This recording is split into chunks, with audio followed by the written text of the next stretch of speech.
The Danish King Christian IV murdered Tycho Brahe.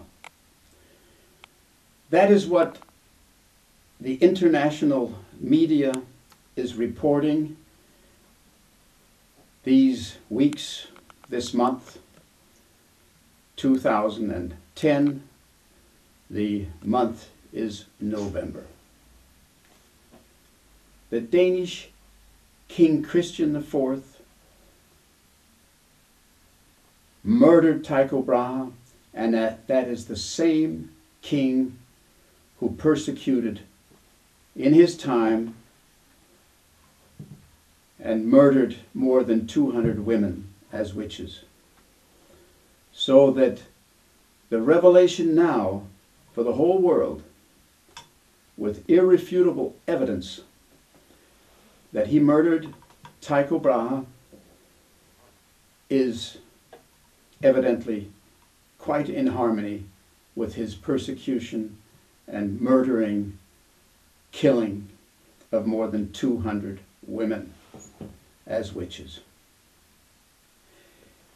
The Danish newspaper called Copenhagen Post has published a remarkable article. The author of the article is Justin Kremer, and the whole back page of the Copenhagen Post weekly is filled up with this article, with a picture of Tycho Brahe himself. The Copenhagen Post back page is right here, and you can see the Tycho Brahe is the guy in the middle. This larger picture here to the right is the church where Tycho Brahe is buried. The church is called the Tyne Church, and it is in Prague.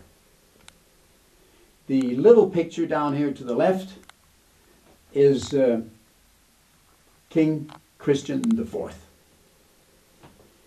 This is an astounding revelation that takes place here in November 2010 in Prague.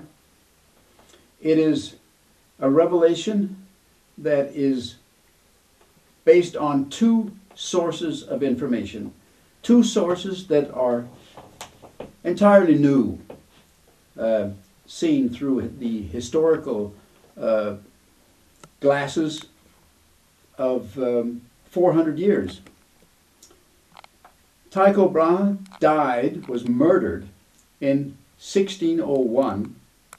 We are in 2010, and so much time has had to pass before the truth has come out. And as I was getting into, there are two sources.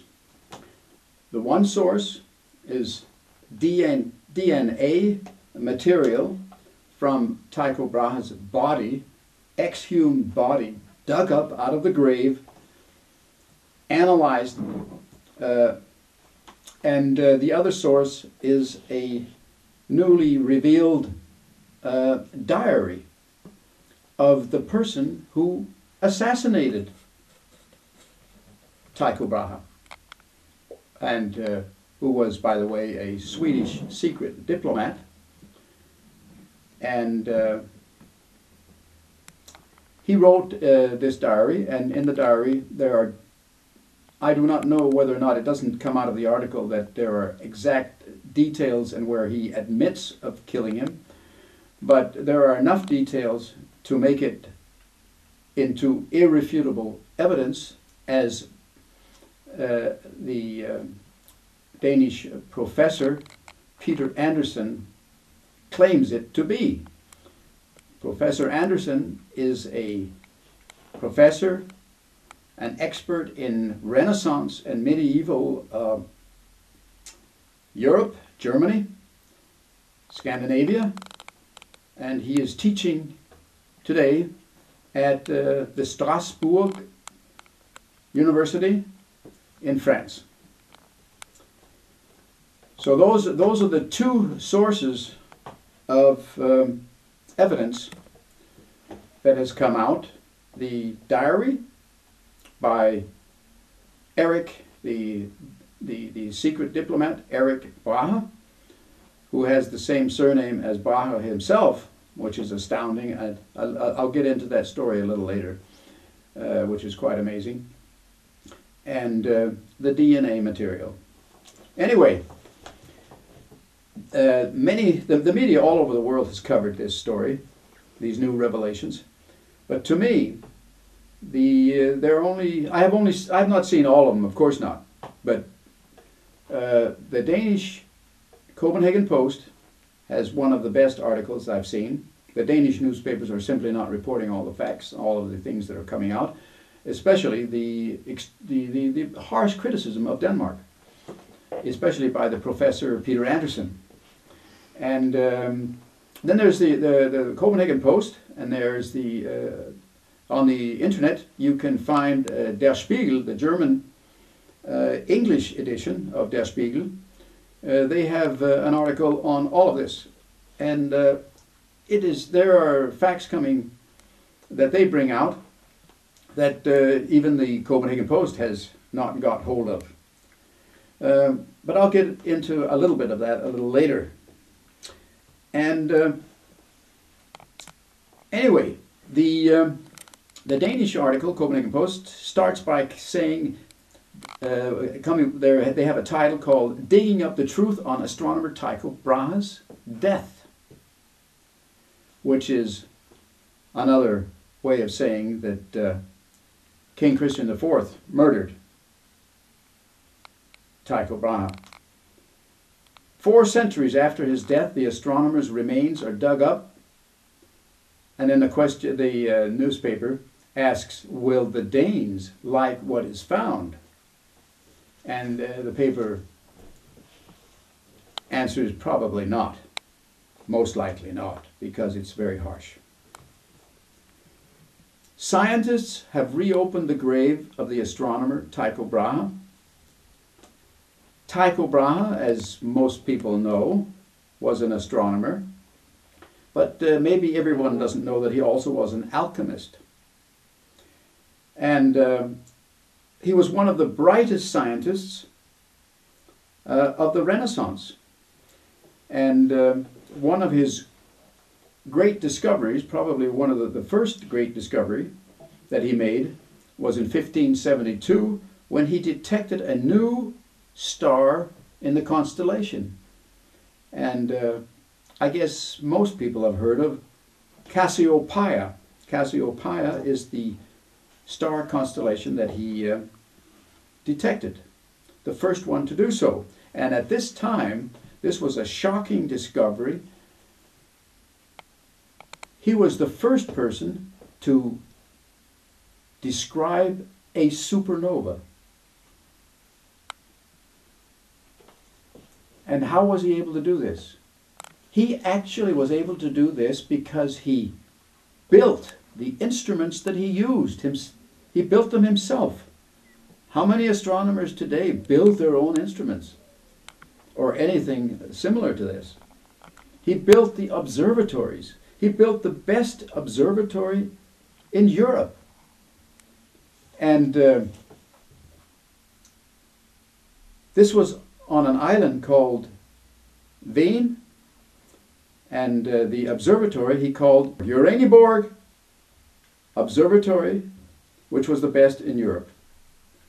Brahe also had an apparent appetite for life. He was an alchemist, he was an astronomer, he was many different things. And like the great personages of his time, like Goethe, the great German philosopher, scientist, he was engaged in every possible cultural activity of what he felt to be was important. And this was very common among great personalities of his time. Francis Bacon was also one of these persons. Anyway, a scientist like him, was also interested in social life. And social life, he did indeed participate. He liked to drink, he liked to eat, he liked to dance. He was a man of the world. So much so that maybe he even fell into a trap with looking back with hind eyes. Maybe he did. He had a love affair with the Queen of Denmark. And Queen Sophia was the queen to the King Frederick II. Frederick II, I suppose he didn't know anything about this affair, because he had donated everything that money-wise, financed completely his Renaissance astronomy and all, his great work for years and years. The problem with this affair, and some people call it he laid the grounds for his own entrapment, was that the son of Frederick, the Queen Sophia, gave birth to the next king after Frederick II, and that was King Christian IV. Believe it or not, what a story. Tycho Brahe had a love affair with the Queen, whose son, King Christian IV, later swore to make revenge on Tycho Brahe. And that is evidently exactly what he did, resulting in King Christian IV murdering Tycho Brahe. When Sophia's son, Christian IV, assumed the Danish throne following the death of King Frederick II, he was determined to exact revenge on the man suspected of invading his father's marital bed. The young king deprived Brahe of his property and ordered Uraniborg, the place where all of his instruments, his astronomical instruments and the observatory were, and all of this to be torn down. The astronomer fled, Tycho Brahe fled to Germany, never to return. And the article doesn't say it exactly, but to me it's between the lines of this article. I get the impression that Tycho Brahe rejected being a Danish citizen forever. He rejected it.